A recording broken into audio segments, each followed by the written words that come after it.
Hi dear friends, ഇത് നമ്മൾ പാവയ്ക്ക ഉപയോഗിച്ചൊരു കറിയാണ് തയ്യാറാക്കുന്നത്. സാധാരണ പാവയ്ക്ക വിഭവങ്ങൾക്കൊക്കെ കയ്പുണ്ടാകാറുണ്ടല്ലോ. എന്നാൽ ഇത് ഒട്ടും തന്നെ കയ്പില്ലാത്ത ഒരു കറിയാണ് തയ്യാറാക്കുന്നത്. ഇത് ചോറിനൊപ്പം കഴിക്കാൻ നല്ലൊരു കോമ്പിനേഷനുമാണ്. അപ്പോൾ എങ്ങനെയാണ് ഇത് തയ്യാറാക്കുന്നത് എന്ന് നമുക്ക് നോക്കാം. ഞാൻ റോഷ്നിയാണ് and you are watching Tinkles. ഒരു പാവയ്ക്ക എടുത്തിട്ടുണ്ട്, നന്നായിട്ട് വാഷ് ചെയ്ത് ക്ലീൻ ചെയ്ത് എടുത്തിട്ടുള്ളതാണ്. പിന്നെ പച്ചമുളക് എടുത്തിട്ടുണ്ട് 3 എണ്ണം, ഒരു 3 അല്ലി വെളുത്തുള്ളി, 10-12 ചെറിയ ഉള്ളിയും കൂടെ എടുത്തിട്ടുണ്ട്. ഇനി നമുക്കിതെല്ലാം ഒന്ന് കട്ട് ചെയ്തെടുക്കാം.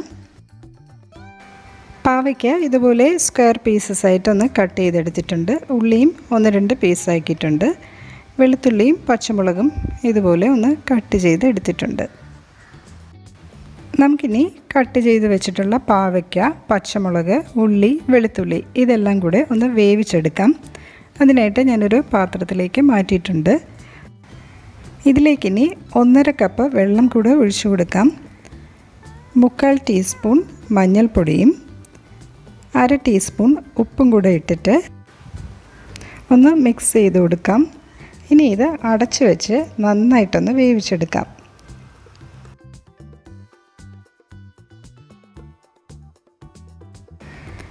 ഇതിലേക്ക് നമുക്ക് വാളൻ പുളി ആവശ്യമായിട്ടുണ്ട്. ഞാനിവിടെ ഒരു നെല്ലിക്ക വലുപ്പത്തിലുള്ള പുളി എടുത്തിട്ടുണ്ട്. അതിലേക്ക് 1/2 കപ്പ് വെള്ളം കൂടെ ഒഴിച്ചിട്ട് ഇതൊന്ന് കുതിർന്ന് വരാനായിട്ട് ഒരു 15 മിനിറ്റ് നമുക്ക് അടച്ച് മാറ്റി വയ്ക്കാം.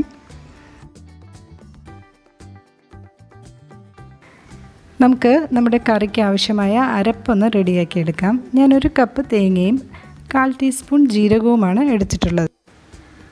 ഇതിനി ഒരു മിക്സിയുടെ ജാറിലേക്ക് മാറ്റിയിട്ട് 1/2 ഗ്ലാസ് വെള്ളം കൂടെ ഒഴിച്ച് നല്ല പേസ്റ്റായിട്ട് നമുക്കിതൊന്ന് അരച്ചെടുക്കാം. പാവയ്ക്കയുടെ പീസസൊക്കെ നന്നായിട്ട് വെന്ത് വന്നിട്ടുണ്ട്. ഇതിലേക്കിനി നമ്മൾ അരച്ച് റെഡിയാക്കി വെച്ചിട്ടുള്ള തേങ്ങയും ജീരകവും ചേർത്ത് കൊടുക്കാം. ഒന്ന് മിക്സ് ചെയ്ത് കൊടുക്കാം. നമ്മൾ നേരത്തെ കുതിരാനായിട്ട് വെച്ചിട്ടുള്ള പുളി ഒന്ന് പിഴിഞ്ഞ് അരിച്ചെടുത്തിട്ടുണ്ട്. അപ്പോൾ ഇതിലേക്കിനി ആ പുളി വെള്ളം കൂടെ ഒഴിച്ചു കൊടുക്കാം. 1/2 ടീസ്പൂൺ ഉപ്പ് കൂടെ ചേർത്ത് ഒന്ന് മിക്സ് ചെയ്ത് കൊടുക്കാം. ഇതിലേക്ക് ഇനി കടുക് താളിച്ച് ഒഴിക്കേണ്ടതായിട്ടുണ്ട്. അപ്പോൾ നമുക്ക് കടുക് താളിക്കാനുള്ളത് റെഡിയാക്കാം.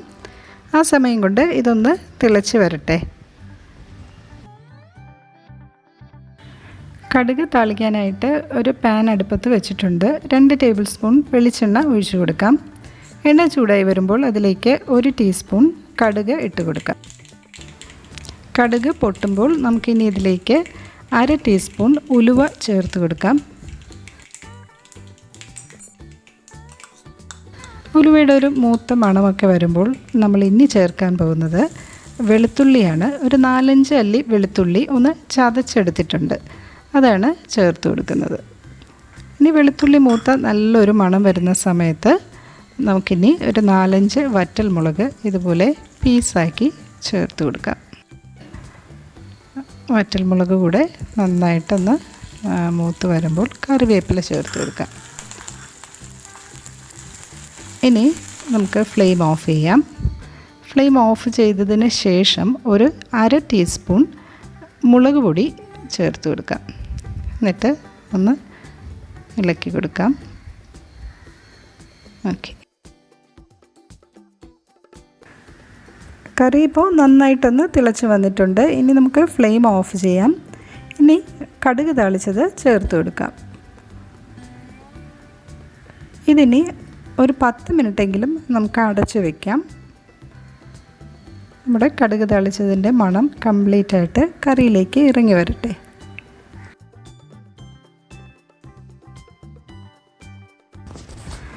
സ്വാദിഷ്ടമായ പാവയ്ക്ക കറി റെഡിയായിട്ടുണ്ട്.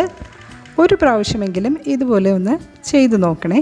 നല്ല ടേസ്റ്റാണ്, ചോറിനൊപ്പം കഴിക്കാൻ നല്ലൊരു കറിയാണ്. അപ്പോൾ വീഡിയോ ഇഷ്ടമായെങ്കിൽ ലൈക്ക് ചെയ്യണേ.